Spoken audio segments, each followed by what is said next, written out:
Every education system is designed to suit its prevailing environment. In Zimbabwe, the country inherited an education system that worked perfectly for the colonial masters. After attaining independence, the inherited education system slowly began to be irrelevant as it did not change with the changing environment.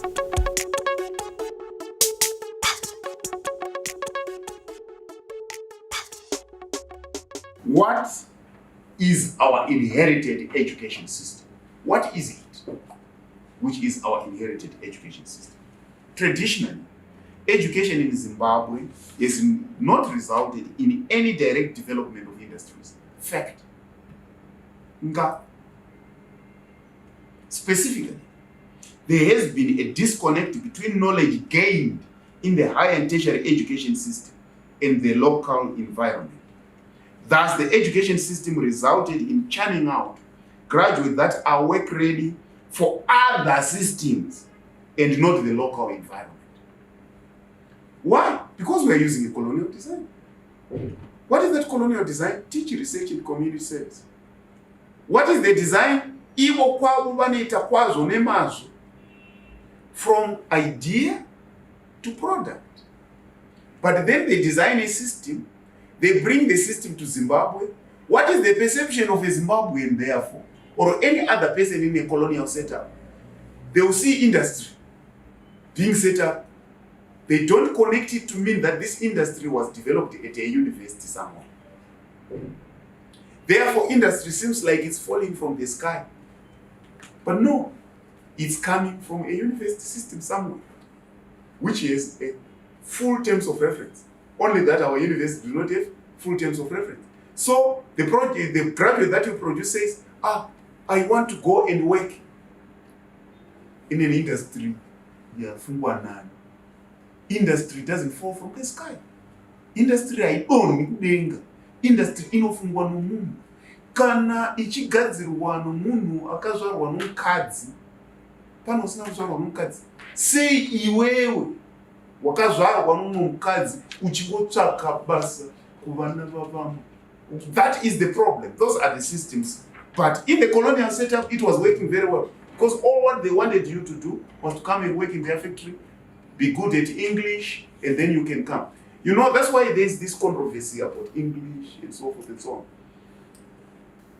In the past, sometimes when you look at it, being learned was being equated with a person that can speak very good English. But when you were born, did you go to school to learn Isindebele? You just were born, you drank from your mother's teat.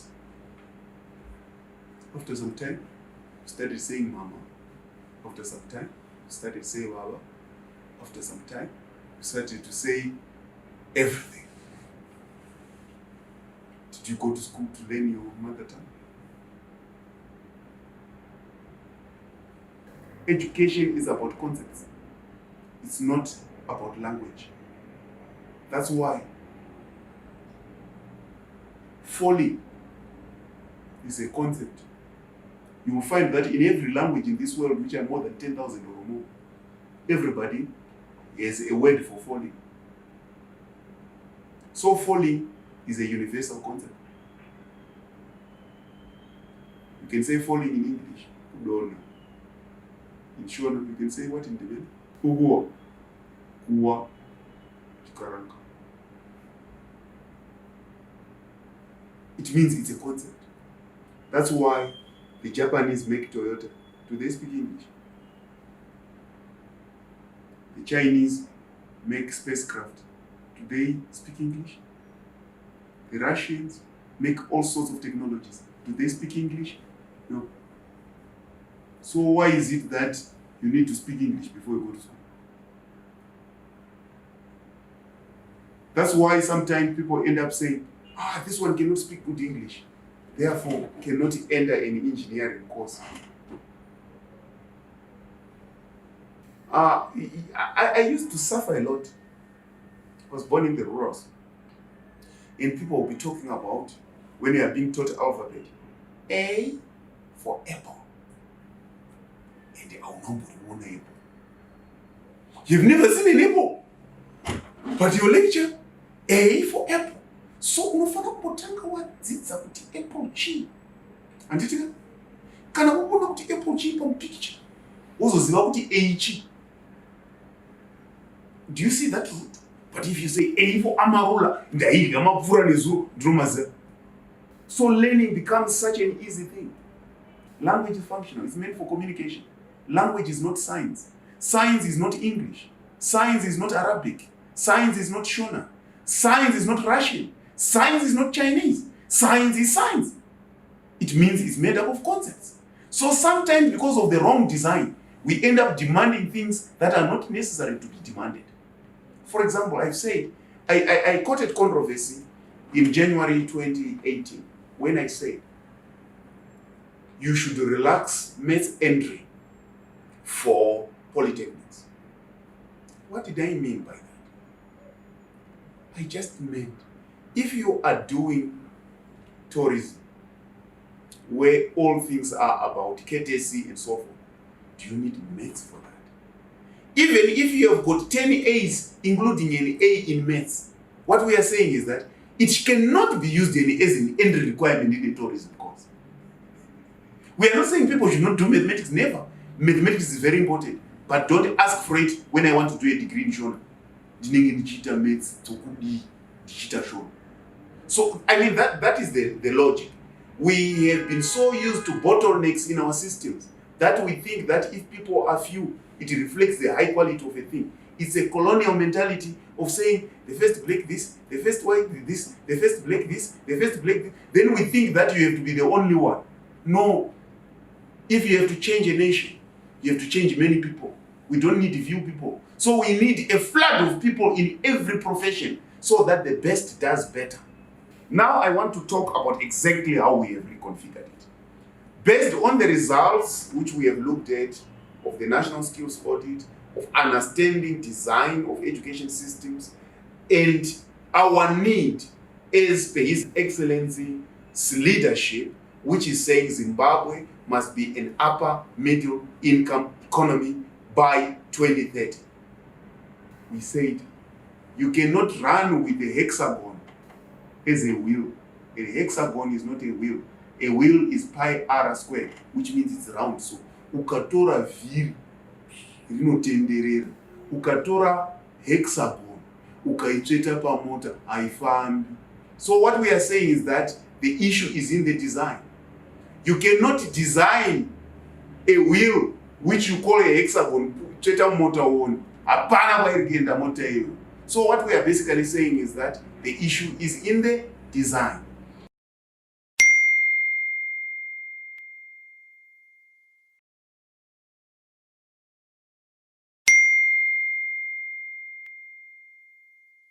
We have reconfigured our education system. How have we reconfigured? We have added 2 more missions. Teaching, research, community service, innovation, and industrialization. And what have we done? Because, I want to explain again. Teaching, research, and community service, these are budget items. So we were budgeting for our education. When we were sending money to universities, we would say, this is money for teaching, this is money for research, this is money for community service. So how were we expecting our universities to make remote controls? How were we expecting our universities to make things like this? They wouldn't, because there was no budget for it. The design was wrong. So people end up dancing around in the street, give me a job, give me a job, give me a job, because you never taught them how to make a job themselves. Now, what we have done is that we have done now a program of, because research is done in laboratories, we already have them. Teaching is done in lecture rooms, we already have them. Community service is done at conferences, we already have conference rooms. But we need an education that produces goods and services. So we need to innovate. So in innovation, what we are looking at is we have started building innovation hubs. We have an innovation hubs program. We have started with 6 state universities. Chinhoyi University of Technology, Harare Institute of Technology, National University of Science and Technology, Midland State University, University of Zimbabwe, and National Defense University, Zimbabwe National Defense University. We have started a program of building innovation hubs in order to cater for the fourth dimension of our education. What does an innovation hub do? In an innovation hub, good ideas that are coming from research are taken to the innovation hub for purposes of one, being technically vetted by experts whether they are good ideas. Number two, being legally protected if it is found to be an extremely good idea. Number three, to be marketed. So the product of an innovation hub is a prototype. We did not have a system in our education which was recognizing the production of prototypes, which says University of Zimbabwe has made a new remote control for air conditioners. That remote control, once they have been able to make it and the innovation hub has certified it, we have told universities, remember innovation hubs, they have a lot of space, but it's not for teaching. It is education, the fourth point of our education, 4.0. Only legal protection, technical evaluation, and marketing is done at the innovation hub, together with industry and other government departments. This is where Zimbabwe's industrialization agenda will be born. This is where Zimbabwe's industries will be born. And remember, we said at our innovation hubs, we are following the heritage-based philosophy. This is where we are going to make juices that are based on Zimbabwe's fruits that we don't irrigate. This is where we are going to propagate Zimbabwe's food that we don't import. This is where we are going to beneficiate Zimbabwe's minerals so that they are going to be bought at a higher price. This is where Zimbabwe's ideas are going to converge for the rise of this country in the innovation hub. All what we do is that our education shall be heritage-based, whereby we say, why do we suffer with fuel when coal can be converted into fuel? Why do we suffer with importing fertilizer when actually ammonium nitrate can be made from coal? But coal yokuvesa moto. So what we are saying, if our education is redirected properly, it will do wonders in this country. I call it getting out of the cage. And with that is when the idea of Education 5.0 was then born. And that is where the idea of saying, then how do we make sure that Education 5.0 works? That's when we talked about its implementation strategy. In other words, what we are saying is that we have redesigned our education out of the realization that the game is won or lost at design stage. Octagon haisi viri round. Ukatora octagon ukatoita pamota hapana kuenda inodiga road. Nokuti inenge ina makona.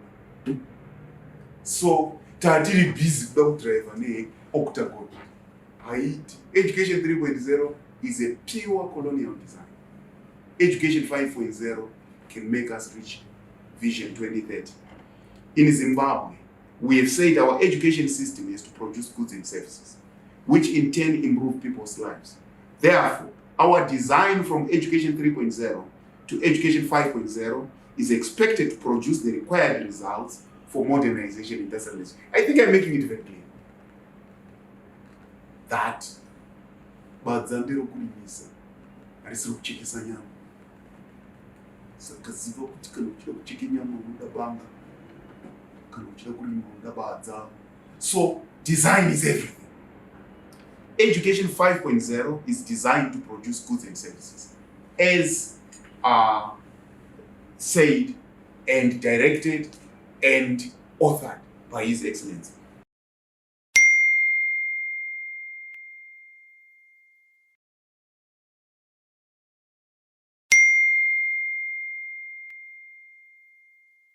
In order to guide the implementation of Education 5.0 and industrialization, the ministry produced this doctrine that I talked about.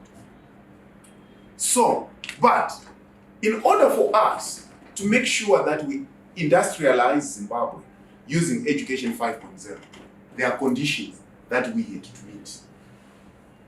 One thing that we had to meet was to make sure that our education is well structured in terms of its programs. Then what did we do? We did what was called the Zimbabwe National Qualifications Framework. What does it mean? Degrees. All what we are trying to say is that in the Zimbabwe National Qualifications Framework, it's a very important thing to ramp up our program infrastructure. We are saying our education must have predictable order and be transparent in itself in order to be trusted by the outside world.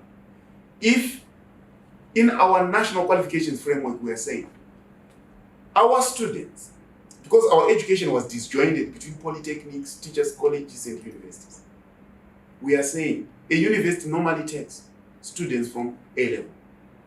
When a student from polytechnic with a national diploma goes to the university, they actually would treat that student as an A-level student. It means they have to start anew. But if they were doing civil engineering at polytechnic, why should they start every module at university? So the National Qualifications Framework is saying, no. There's something wrong with this design. If a student is coming from polytechnic, let's say they were doing civil engineering, and they are going to university to do civil engineering. The civil engineering degree, which is being offered, is to recognize that this student already has an civil engineering qualification. It means they have to be exempted from certain courses. It means their stay at university is less than the stay of a person who is coming straight from A level. This is which is the vertical migration of our students. It's being assured through the Zimbabwe National Qualification Framework. It is unifying Zimbabwe's education system. It's making sure that our education system recognizes prior knowledge. The other issue which it requires, there are three things that it requires. This one which I've talked about, assuring vertical migration for our students. And the other one is that each degree, each certificate, each diploma must have a minimum board of knowledge. Haungangopindi kunoita program yousingazivi kuti ichazodii kana wapedza uye mukati mayo munei. So what we are saying is every program must have a board of knowledge and board of skills. It tells you uchaziva zvakati, uchagona zvakati. That's what it means. You'll be able to do this and you'll be able to know this. That's again joining the mind and the hands. Education with skills. So it's now a must to have that. The third is horizontal comparability of qualifications.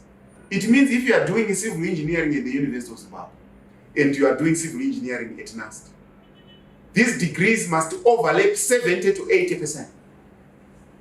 We can't have civil engineering in civil engineering yangu ndio kunast, in civil engineering yangu ndio kuuse. Civil engineering in Zimbabwe must be civil engineering. It therefore means these degrees must overlap 70 to 80%. It therefore means they must have common courses 70 to 80%. The 20 to 30% difference must just be due to speciality. Let's say the University of Zimbabwe says we want to specialize in water engineering, but the NUST is saying we want to specialize in road construction. Yeah, that's civil. That is the difference that they can have. But then it means a student, for example, a student does their first year, and all of a sudden they have to go to Bulawayo due to certain circumstances. It means they can just go to NUST and continue with their program. This is what we want our education system to be, right? So that's the Zimbabwe National Qualifications Framework. In order to make sure that this is followed, we actually made statutory instruments. Statutory Instrument 132 of 2018 under ZimChair, Statutory Instrument 133 of 2018 under ZimSec, Statutory Instrument 137 of 2018 under the National Manpower Planning and Development Act. to cater for polytechnics, to make sure that universities begin to revise their regulations. Polytechnics begin to revise their regulations. Polytechnics are not a big problem. It was the transition from polytechnic to university that we are trying to solve. So, it means between August this year, 2019, and February 2020, we expect the universities to comply. And this is going to be enforced by ZimChair, to make sure that our university system and our polytechnic system is a unified system, which is seamless in terms of the way we are going. So this is a very important reform that we have done. It basically means our education now is transparent within itself. Haungoendi kuchikoro woudzwa kuti pinda asi hauzivi kuti uri kupinda kuti uitei, hatidi vana pinda ufe. Unofana kupinda kuti ugoziva ugoita. Ende kana waita kuita kwacho ndiyo modernization and industrialization. We can't have just people who speak smoothly without doing anything in this country. Speaking and complaining will never do any good to this country. It's about doing things. That is very important. So that's one, program infrastructure. Number two, we have also unified the promotions infrastructure of our professors. Everybody in this country will be promoted using the same criteria. We used to have a situation before 2018 where a professor at Chinhoyi is being promoted using different criteria from a professor at Manicaland and from a professor at Great Zimbabwe. So what is a professor? And they are getting money from the same fiscus, same government. So I think the system had gone mad. So because of that, we have unified the promotion procedures. And on 27 July 2018, 3 days before the elections, we signed an ordinance where all universities have got the same promotions criteria. We're happy with it. Programs is sorted. Then promotions is sorted. Then the next thing that we needed to sort was infrastructure. Because students, we have got about 180,000 students. 180,000 students, and out of 180,000 students, only about 15,000 of them are in accommodation. We did a very thorough study. This one, as we started in December when we arrived. This study shows the state of infrastructure at our universities and colleges. 180,000 students. Only about 15,000 of them are in student accommodation. That is the result of this. You know, ED doesn't plan things based on hearsay. We look for evidence. We are the V11 people. So we then said we need to have a comprehensive infrastructure development program. And we started this vision of university towns. We said our students should be at the best infrastructure.